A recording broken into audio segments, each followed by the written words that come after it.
Assalamualaikum warahmatullahi wabarakatuh.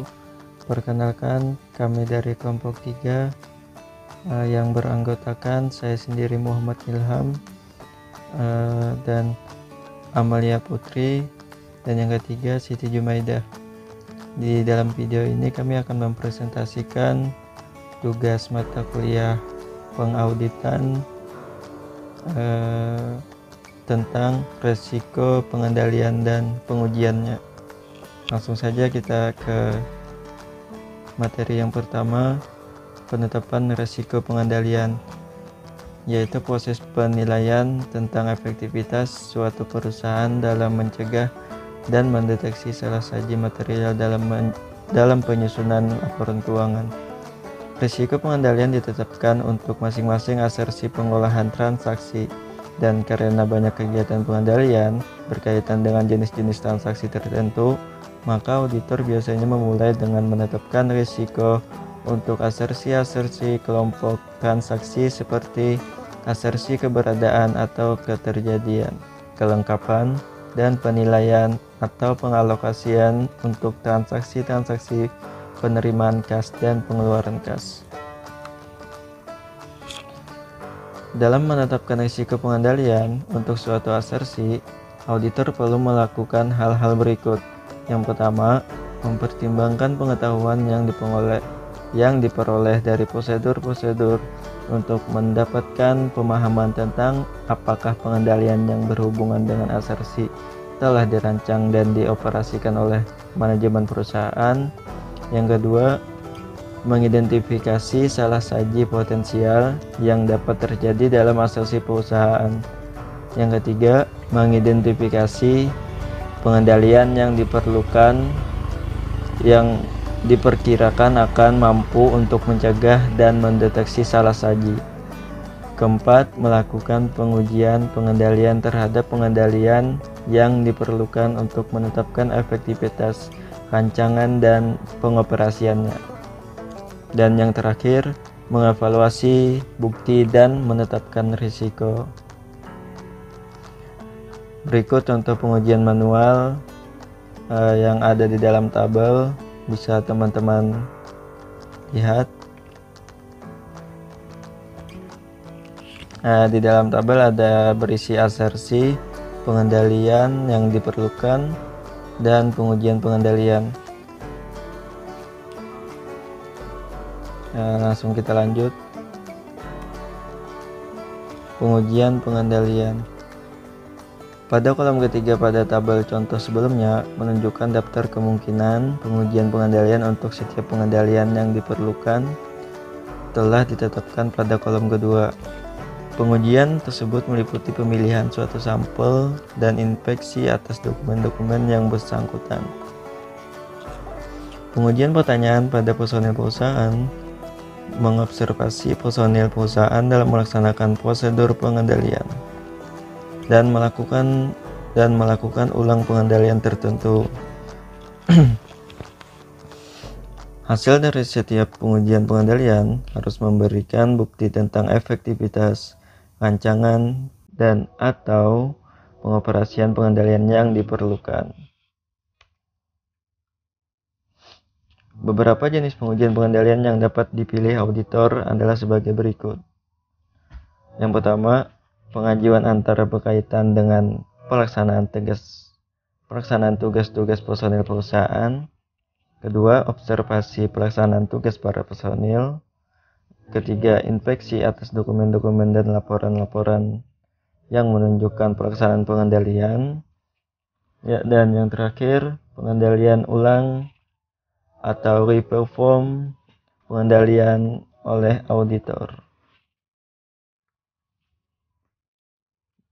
Lanjut, dalam melakukan pengujian, auditor memilih prosedur-prosedur yang akan menghasilkan bukti yang paling dapat dipercaya tentang efektivitas kebijakan dan dapat diterapkan sama efektifnya dalam memperoleh bukti.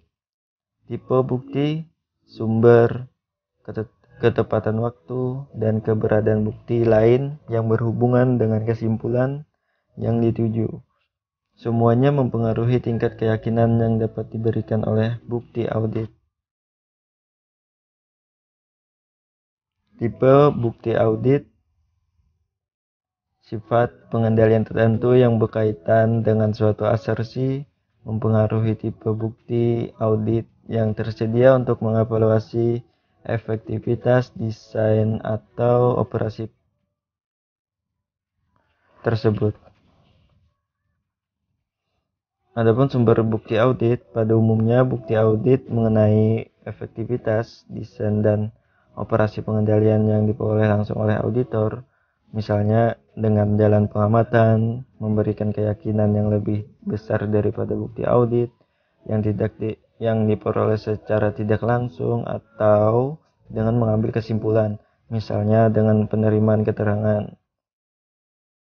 Untuk ketepatan waktu bukti audit berkaitan dengan kapan bukti itu diperoleh dan hubungannya dengan bagian dari masa audit yang bersangkutan. Dan yang untuk keterkaitan bukti audit, auditor harus mempertimbangkan pengaruh gabungan dari berbagai tipe bukti audit yang ada kaitannya dengan suatu asersi dalam mengevaluasi tingkat keyakinan yang diberikan oleh bukti audit. Pengujian kepatuhan dalam memenuhi standar auditing kedua, perlu dibedakan antara prosedur pemahaman atas struktur pengendalian intern dan pengujian pengendalian test of controls. Dalam pelaksanaan standar tersebut, auditor melaksanakan prosedur pemahaman struktur pengendalian intern dengan cara mengumpulkan informasi tentang desain struktur pengendalian intern dan informasi apakah desain tersebut dilaksanakan. Untuk menguji kepatuhan terhadap pengendalian intern, auditor melakukan dua macam pengendalian. Yang pertama, pengujian adanya kepatuhan terhadap struktur pengendalian intern. Itu ada poinnya lagi, pengujian transaksi dengan cara mengikuti pelaksanaan transaksi tertentu. Poin kedua, pengujian transaksi pertama yang telah terjadi dan telah dicatat. Dan yang kedua, pengujian tingkat kepatuhan terhadap struktur pengendalian intern. Poin pertama, mengambil sampel bukti kas masuk dan memeriksa kelengkapan dokumen pendukungnya atau surat order pembelian, laporan penerimaan barang, dan faktur dari pemasok, serta tanda tangan pejabat yang berwenang, baik dalam bukti kas keluar maupun dokumen pendukungnya. Poin kedua, melaksanakan pengujian bertujuan ganda atau dual purpose test,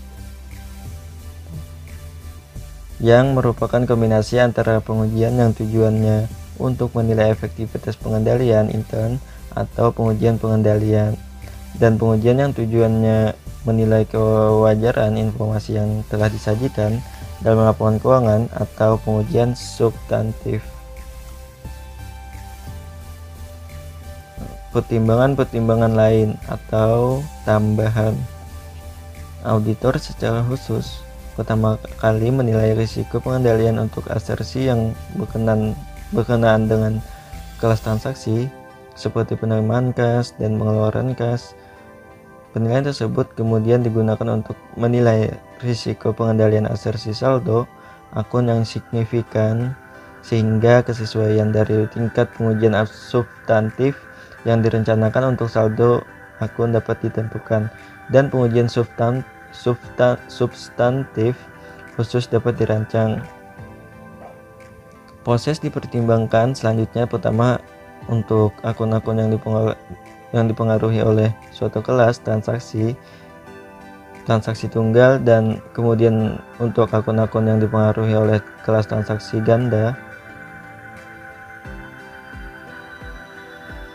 Selanjutnya pertimbangan tambahan.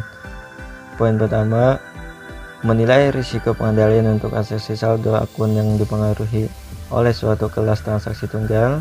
Poin kedua, menilai risiko pengendalian untuk asersi saldo akun yang dipengaruhi oleh suatu kelas transaksi ganda.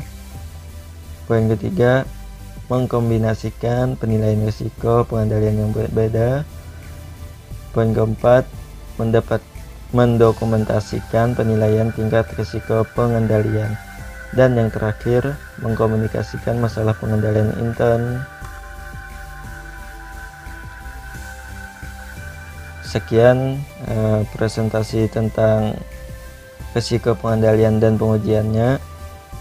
Semoga dalam video ini bisa menambah pengetahuan dan wawasan teman-teman semuanya.